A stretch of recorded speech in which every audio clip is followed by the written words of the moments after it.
نحمدہ و نصلی علی رسول الکریم اما بعد اعوذ باللہ من الشیطان الرجیم بسم اللہ الرحمن الرحیم اللہم صلی علی سیدنا و مولانا محمد النبی الامی وعلیہ وآل بیتہ وصحابہ اجمعین۔ تمام تعریفیں اللہ ہی کے لیے ہیں جو تمام جہانوں کا پالنے والا ہے، مالک ہے، پروردگار ہے۔ درود اور سلام آپ صلی اللہ علیہ وآلہ وسلم پر، آپ کے اہل بیت پر، آپ کے اصحاب پر۔ آج کا موضوع ہے تصوف اور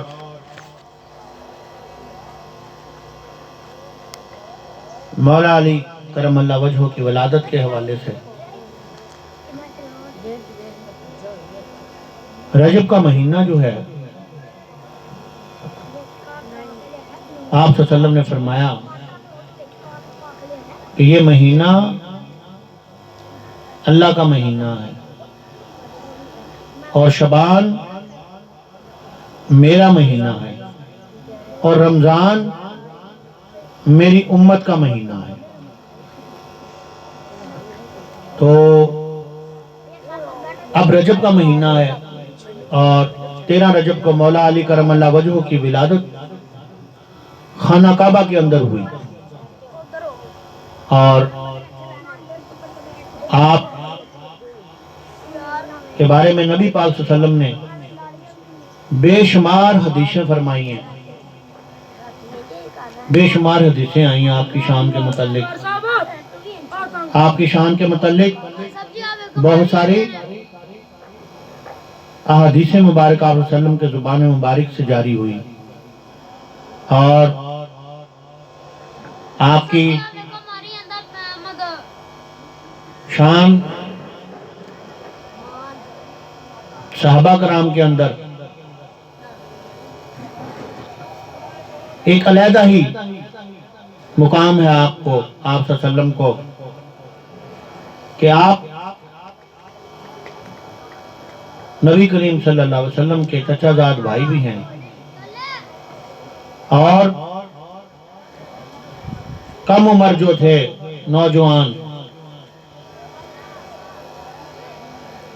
ان کے اندر سب سے پہلے اسلام بھی آپ ہی نے قبول کیا، اور آپ کی جو بچپن سے جو کرامات پڑھنے میں آئی، اس میں ایک یہ بھی ہے کہ آپ جب آپ نے آنکھ کھولی تو اس وقت کا جو سردار مکہ تھا ابو جہل، وہ بت پرست تھا، مشرک تھا، تو اس نے اپنے بت کے پاس وہ سرما رکھتا تھا۔ جب بھی کوئی بچہ پیدا ہوتا تھا مکے میں تو وہ سرما ان کی آنکھ میں ڈالتا تھا۔ یہ بڑی قابل غور باتیں آپ لوگوں کے لیے کہ ابو جہل جو تھا، جو بھی بچہ پیدا ہوتا تھا مکہ شہر کے اندر تو وہ سرما ڈالتا تھا اس کی آنکھ میں۔ تو جب مولا علی کی آنکھ میں وہ سرما ڈالنے لگا تو آپ نے اس کے منہ پہ تماچا مارا، ابو جہل کے منہ پہ تماچا مارا۔ جب تک وہ زندہ رہا اس کو درد ہوتا رہا اس تماچے کا۔ اسی طرح ایک اژدہا پہاڑ سے نیچے اتر رہی تھی، تو وہ جب مولا علی کی طرف آ رہی تھی تو لوگوں نے دیکھا کہ اس بچے کو یہ نقصان پہنچائے گی۔ جب وہ آپ کے قریب آئی تو آپ نے اس کو گردن سے دبوچ لیا، گردن سے دبوچ لیا، اس کو مار دیا۔ یہ آپ کی کرامات ہیں۔ اور جوانی کے اندر جو پھر آپ نے کفار مکہ کے ساتھ، نبی کریم صلی اللہ علیہ وسلم کے ساتھ مل کر ان کے شرک، بدعت، اس کے خاتمے کے لیے آپ صلی اللہ علیہ وسلم کے ساتھ چلے، تو پھر بیت اللہ شریف کے اندر جب آپ جاتے ہیں آپ صلی اللہ علیہ وسلم کے ساتھ، تو ابو جہل جو تھا وہ دروازہ نہیں کھولنے دے رہا تھا بیت اللہ شریف کا. جب آپ کے ساتھ اور بھی صحابی آئے تو دروازہ کھلایا تو دیکھا 365 قبیلوں کے بت رکھے ہوئے تھے. 365 قبیلوں کے بت رکھے ہوئے جن کی وہ پوجا کرتے تھے. تو آپ صلی اللہ علیہ وسلم نے فرمایا کہ یہ کیا ہے؟ ابو جہل اس کے حواریوں سے پوچھا تو انہوں نے کہا کہ یہ جب یہاں پہ لوگ حج کے دوران کرنے آتے ہیں حج تو ان تاجروں کے لیے ہم نے رکھا ہوا، وہ اندر عبادت کرتے ہیں. تو آپ صلی اللہ علیہ وسلم نے فرمایا کہ یہ تو بہت بڑا گناہ ہے اللہ کے گھر کے اندر بت پرستی، شرک اور بدعت. اور اس کی تعمیر حضرت ابراہیم علیہ السلام نے فرمائی تھی اسی بنیاد پر کہ آپ اس شرک اور بدعت کے خلاف سیسہ پلائی دوار تھے اس زمانے کے اندر،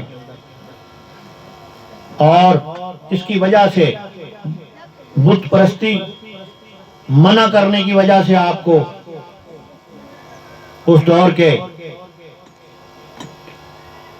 جو تھا وہ نمرود، اس نے آپ کو آگ کے اندر پھینکوایا اسی غصے کے اندر کہ یہ ہمیں ہمارے جو بڑے پیشوا ہیں ان کے بتوں کی پوجا سے منع کرتا ہے. تو آپ کو پھر دھکتی ہوئی آگ کے اندر جب آپ کو اندر پھینکا تو اللہ تعالیٰ نے اس آگ کو ٹھنڈا کر دیا. اور آپ نے فرمایا کہ اللہ تعالیٰ کا یہ گھر ہے اور یہاں پر جو یہ شرک اور بدعت آپ نے پھیلائی ہے اس کو ختم کرو. اس بات پر پھر تکرار ہوا. اس میں آپ صلی اللہ علیہ وسلم پر انہوں نے حملہ کیا، آپ صلی اللہ علیہ وسلم کو زخمی کیا انہوں نے. اور حضرت بکر صدیق کو کسی نے بتایا کہ آپ کے دوست خانہ کعبہ کے اندر بہت سارے کفار مکہ نے گھیر رکھا اور یہ تشدد کر رہے ہیں. آپ گئے تو آپ کو بھی بہت تشدد کیا، اتنا تشدد کیا کہ آپ کے سر کے بال جب ہاتھ لگاتے تو وہ بھی ساتھ اترتے تھے. تو یہ اسلام کی ابتدائی جو ہے وہ شرک اور بدعت کے خاتمے کے لیے ہے، جو اللہ کے درمیان کسی کو شریک ٹھہراتے ہیں. اور اس باطل نظام کے خاتمے کے لیے مولا علی نے آپ صلی اللہ علیہ وسلم کا ساتھ دیا، بہت ساری جنگیں لڑی جو کفار مکہ کے خلاف تھی، اور مولا علی کرم اللہ وجہہ نے بہت سارے کافروں کو، مشرکوں کو واصل جہنم کیا. آپ کے بہت شمار بے شمار آپ کے واقعات ہیں، بہت بے شمار آپ کی خدمات ہیں جو کہ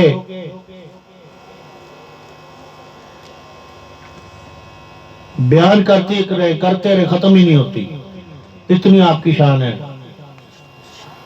اور جنگ بدر میں آپ نے عتبہ جیسے کافر کو واصل جہنم کیا، اور خیبر کا قلعہ آپ نے فتح کیا. بہت سارے جہاد آپ نے کیے، اور نبی پاک نے فرمایا کہ من کنت مولا فہذا علی مولا، کہ جس کا میں مولا اس کا علی مولا. اور جب بھی مولا علی حضرت بکر صدیق رضی اللہ تعالیٰ عنہ کے گھر میں تشریف لے کے جاتے تو حضرت ابو بکر صدیق رضی اللہ تعالیٰ عنہ آپ کا چہرہ مبارک مسلسل دیکھتے رہتے. ایک دن حضرت اماں عائشہ صدیقہ رضی اللہ تعالیٰ عنہ عرض کی کہ ابا حضور جب بھی مولا اپنے گھر میں تشریف لاتے ہیں آپ ان کا چہرہ مبارک مسلسل دیکھتے رہتے ہیں، مسلسل آپ چہرہ مبارک دیکھتے رہتے ہیں مولا علی کا. آپ نے فرمایا قال رسول اللہ، علی کے چہرے کو دیکھنا ہی عبادت ہے، علی کے چہرے کو دیکھنا ہی عبادت ہے. قال رسول اللہ، نبی پاک صلی اللہ علیہ وسلم نے فرمایا کہ قبلہ شریف کی طرف دیکھنا بھی عبادت ہے، اپنے والدین کے چہرے کی طرف بھی دیکھنا صبح صبح اٹھ کر عبادت ہے. اور قرآن پاک کی طرف بھی دیکھنا عبادت ہے، اور مولا علی کے چہرے کی مبارک کی طرف دیکھنا بھی عبادت ہے۔ یہ بہت مقام آپ کو حاصل ہوا، کس لیے ہوا؟ وہی شرک اور بدعت کے خاتمے کے لیے۔ آپ شیر خدا ہیں، کرم اللہ وجہ ہیں، حیدر قرار ہیں، ابو تراب ہیں۔ آپ کی شان کا جتنا بھی تذکرہ کرو کم ہے، جتنا بھی کرو کرتے رہو کم ہے۔ اور کئی مرتبہ جب حضرت عمر فاروق رضی اللہ تعالیٰ عنہ کے دربار میں بہت سارے پیچیدہ مسائل آ جاتے تھے، تو اس کے حل کے لیے بھی حضرت عمر فاروق رضی اللہ تعالیٰ عنہ مولا علی مشکل کشا کو بلاتے، مولا علی مشکل کشا کو بلاتے اور آپ تشریف لے کے آتے، تو اس پیچیدہ مسئلے کو سنتے اور سن کے آپ فیصلہ سناتے۔ تو مولا حضرت عمر فاروق رضی اللہ تعالیٰ عنہ فرماتے کہ مولا اگر آپ نہ آتے آج تو خدا کی قسم عمر نے ہلاک ہو جانا تھا، اے مولا تو مشکل کشا ہے۔ تو ایک دن اسی طرح ہی دو عورتیں لڑ رہی تھی آپس کے اندر، دو خواتین آپس میں لڑ رہی تھی، تو لڑتے لڑتے وہ آپ کے دربار میں پہنچی۔ حضرت عمر فاروق نے دونوں عورتوں سے پوچھا کہ وہ کس بات پہ جھگڑ رہی ہیں، تو دونوں عورتوں نے کہا کہ یہ بیٹا میرا ہے۔ ایک کے پاس بیٹی تھی، ایک کے پاس بیٹا تھا، دونوں آپس میں لڑ رہے ہیں۔ اب دونوں کہہ رہی ہیں کہ یہ بیٹا میرا ہے، بیٹی کی طرف کوئی نہیں جا رہا، کوئی نہیں ماننے کو تیار دونوں میں سے۔ تو آپ نے مولا علی مشکل کشا کے پاس پیغام بھیجا، آپ تشریف لائے، آپ نے دونوں عورتوں سے پوچھا تو انہوں نے بتایا کہ یہ بیٹا میرا ہے۔ اب کہ بیٹا میرا ہے، یہ دونوں ہی نہیں مان رہی تھی اس بات کو۔ آپ نے فرمایا کہ 2 پیالیاں لے کر آؤ، 2 پیالیاں منگائی گئی، 2 پیالیاں آپ نے پکڑی، ایک عورت سے کہا کہ یہ تو لے جا، اور دوسری عورت سے کہا یہ تو لے جا، اور اپنا اپنا دودھ لے کے آؤ۔ وہ دونوں عورتیں گئیں اور اپنا اپنا دودھ لے کے آئیں، تو آپ نے دونوں سے پیالیاں پکڑ لی۔ ایک سے فرمایا کہ یہ دودھ تمہارا پکڑ لو، پکڑ لی اس نے پیالی، آپ نے فرمایا یہ بیٹا اس کا ہے۔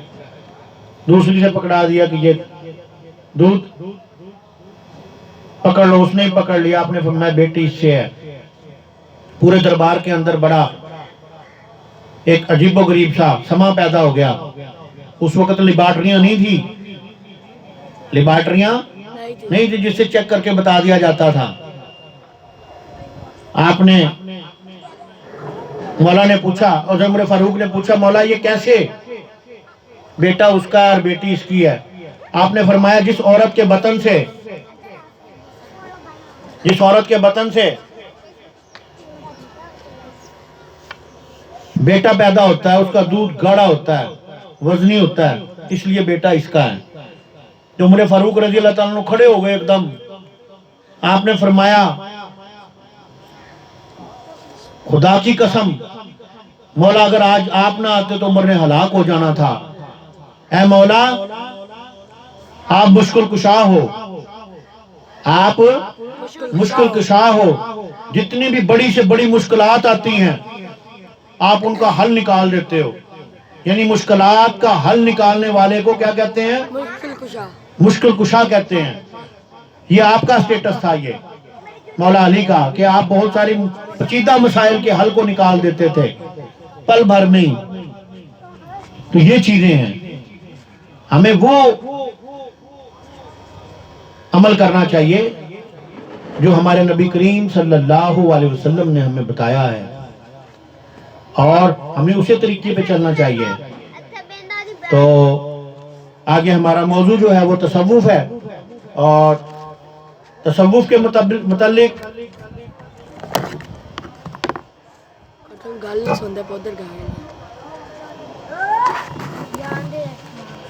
ایک مرتبہ حضور نبی کریم رؤوف الرحیم صلی اللہ علیہ وسلم صحابہ کرام کی جماعت کے ساتھ جلوہ فرما تھے کہ حضرت جبرائیل علیہ السلام آدمی کی صورت میں حاضر ہوئے اور آپ کے سامنے دو زانوں ہو کر بیٹھ گئے اور چند سوالات عرض کیے، جن میں پہلا سوال ایمان کے متعلق تھا، اور دوسرا اسلام کے متعلق، اور تیسرا احسان کے متعلق۔ صحیح بخاری۔ جبرائیل علیہ السلام نے کہا، مجھے احسان کے متعلق بتائیے۔ رسول خدا صلی اللہ علیہ وسلم نے فرمایا، اللہ کی عبادت اس طرح کر گویا تو اسے دیکھ رہا ہے، پس اگر تو اسے نہیں دیکھ رہا تو وہ تجھے ضرور دیکھ رہا ہے۔ پھر حضور صلی اللہ علیہ وسلم نے فرمایا، اے عمر، کیا تم جانتے ہو سائل کون تھا؟ میں نے عرض کیا، اللہ اور اس کا رسول صلی اللہ علیہ وسلم بہتر جانتے ہیں۔ فرمایا، یہ جبرائیل علیہ السلام تھے، تمہارا دین سکھانے آئے تھے، تمہیں تمہارا دین سکھانے آئے تھے۔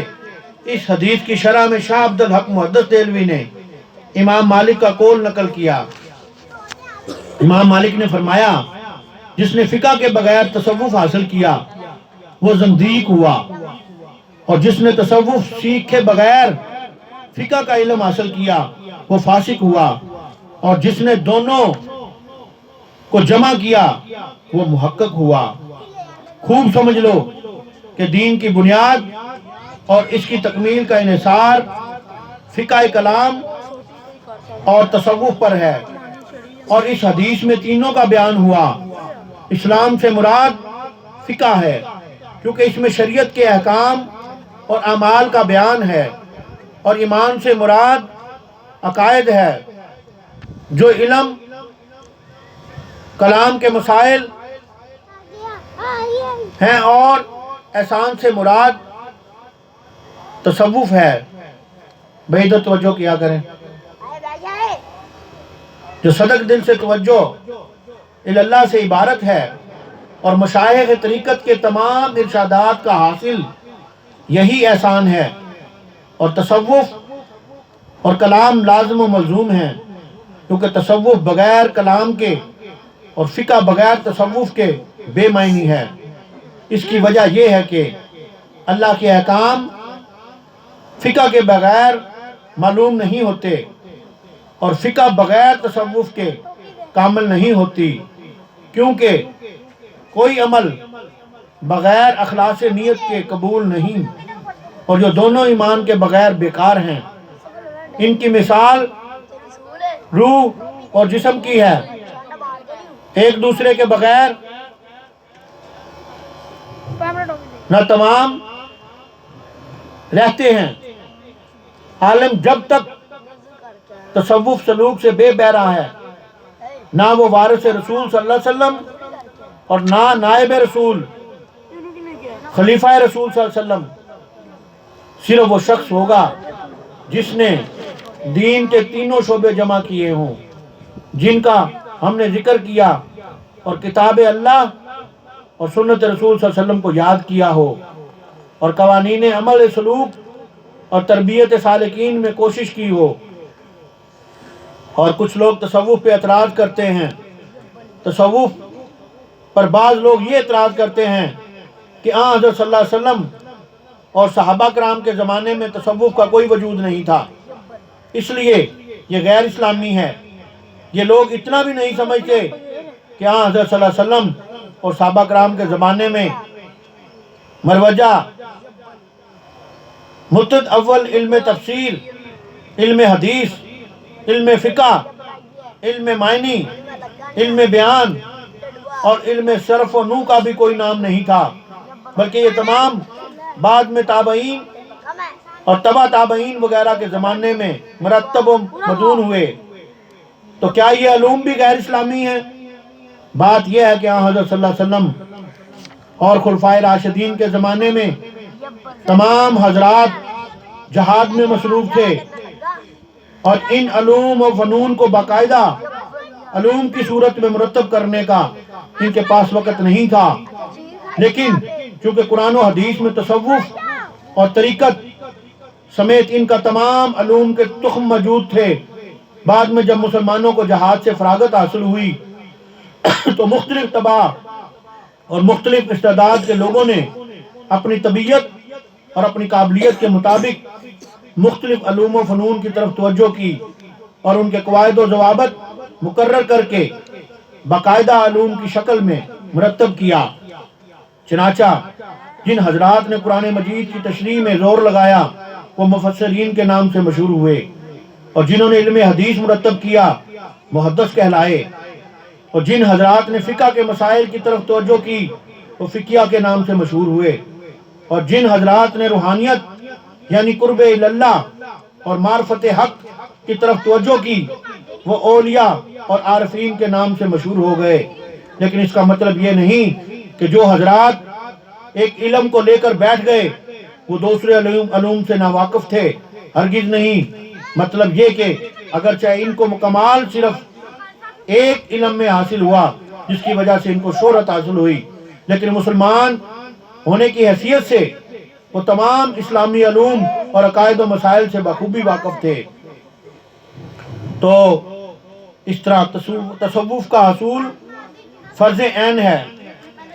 قاضی ثناء اللہ پانی پتی تفسیر مظہری میں فرماتے ہیں کہ صوفیہ کرام جس علم کو لدنی کہتے ہیں اس کا حصول فرض عین ہے، کیونکہ اس کا ثمرہ صفائی قلب ہے، اور غیر اللہ کے شغل سے اور قلب کا مشغول ہونا دعا میں حضور سے اور تزکیہ نفس سے، رضائل اخلاق برے ناپسندیدہ اخلاق سے جیسے عجب، تکبر، حسد، حب دنیا، حب جاہ، عبادات میں سستی، شہوات نفسانی، ریا وغیرہ، اور اس کا ثمرہ فضائل اخلاق سے متصف ہونا ہے، جیسے توبہ من المعاصی گناہوں سے توبہ، رضا بالقضاء، شکر نعمت اور مصیبت میں صبر وغیرہ۔ اور اس میں کوئی شک نہیں کہ یہ تمام امور مومن کے لیے عزاؤ و جاریہ کے گناہوں سے بھی زیادہ شدت سے حرام ہیں، اور نماز، روزہ اور زکوٰۃ سے زیادہ اہم فرض ہیں، کیونکہ ہر وہ عبادت جو خلوص نیت سے نہ ہو وہ بے فائدہ، اور خلوص ہی کا نام تصوف ہے۔ جیسا کہ نبی کریم صلی اللہ علیہ وسلم مکہ سے مدینہ پہنچے، بڑی کافروں کا ظلم، جبر اور تشدد کی وجہ سے آپ نے اللہ کے حکم سے ہجرت کی، تو جب آپ مدینہ میں پہنچے تو وہاں کے لوگوں نے آپ کا پرتپاک استقبال کیا، جس میں نوجوان لڑکے، لڑکیاں، بوڑھے، جوان، ہر کوئی اکٹھا تھا، اپنے اپنے انداز سے نبی پاک صلی اللہ علیہ وسلم کی آمد کا ذکر کر رہے تھے۔ لڑکیاں گا رہی تھی اور لڑکے، نوجوان دف پر بھنگڑا ڈال رہے تھے، اور بہت سارے بدو جو تھے اس وقت وہ ڈانڈیا کے ساتھ آپ کی اونٹنی کے آگے آگے رقص کر رہے تھے۔ یہ اس عالم کو تصوف بھی کہا جاتا ہے، بھائی چارہ، اور سب کے سب کہہ رہے تھے آپ صلی اللہ علیہ وسلم ہمارے گھر تشریف لائیں، آپ صلی اللہ علیہ وسلم ہمارے پاس آئیں، ہمارے گھر کی تشریف لائیں۔ تو آپ نے فرمایا کہ جہاں پر یہ اونٹنی جا کے بیٹھے گی ہم وہاں پر قیام کریں گے۔ تو اونٹنی چلتی چلتی حضرت ابو ایوب انصاری کے گھر کے پاس پہنچی، وہاں پر بیٹھی، تو پھر حضرت ایوب انصاری نے، جو آپ صلی اللہ علیہ وسلم کے ساتھ صحابہ تھے، اور جو خوشیاں منا رہے تھے ان کے لیے آپ نے کھانے کا اہتمام کیا. تو بھائی اسی تصوف کہتے ہیں. اس عمل کو کیا کہتے ہیں؟ تصوف کہتے ہیں. اور تصوف بھائی چارے کو کہتے ہیں. یہی تو وہ بھائی چارہ تھا، اسے تصوف کہا جاتا ہے. لیکن جن کو پتہ ہی نہیں کسی چیز کا، جن کو نبی سے محبت ہی نہیں ہے، انہیں کیا پتا تصوف کی کس چیز کا نام ہے. ارے سب سے بڑی محبت نبی پاک صلی اللہ علیہ وسلم سے محبت کرنے کا نام ہی تصوف ہے. تصوف پہ جھگڑا. اور بھائی تصوف اس کو کہتے ہیں، بھائی چارے کو، اللہ اور اللہ کے رسول کے خاطر، اللہ کی رضا کی خاطر ایک دوسرے کے کام آنا، ایک دوسرے کی مدد کرنا، یہ بھی تصوف ہے. جیسا کہ جب بہت سارے صحابہ کرام مکہ سے ہجرت کر مدینہ پہنچے تو آپ صلی اللہ علیہ وسلم نے فرمایا اس وقت کے جو انصار تھے کہ یہ مہاجر تمہارے بھائی ہیں. اور پھر انہوں نے اس صحابہ انصار نے بھائی ہونے کا ثبوت دیا. اسی کو تصوف کہتے ہیں. آپ نے فرمایا کہ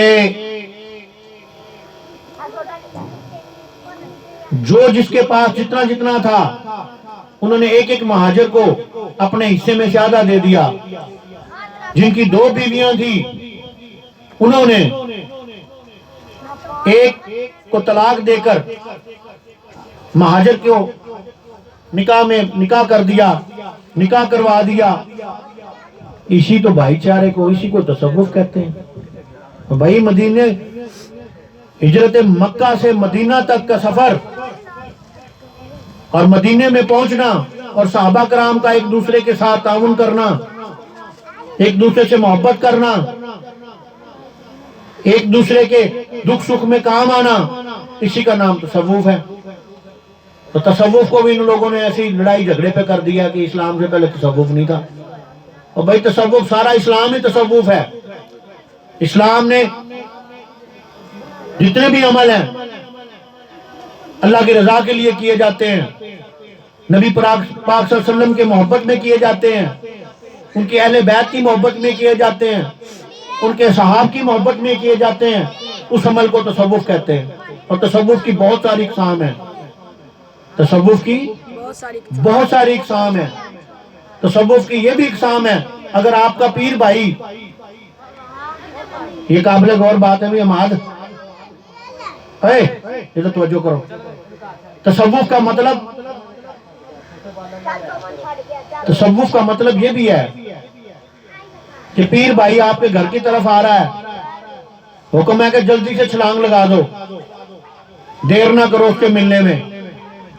اور جب پیر و مرشد آ رہا ہے پھر ادب کے ساتھ آؤ تاکہ بے ادبی نہ ہو. اس کا نام تصوف ہے. ایسے ہی الجھا دیتے ہیں جاہل لوگ، لینا علم کا پتہ نہیں ہے ان کو. علم کا میں نہ جاننا ہے، اور علم سے انکار میں جو کفر ہے، یہ علم سے انکار ہی ہے.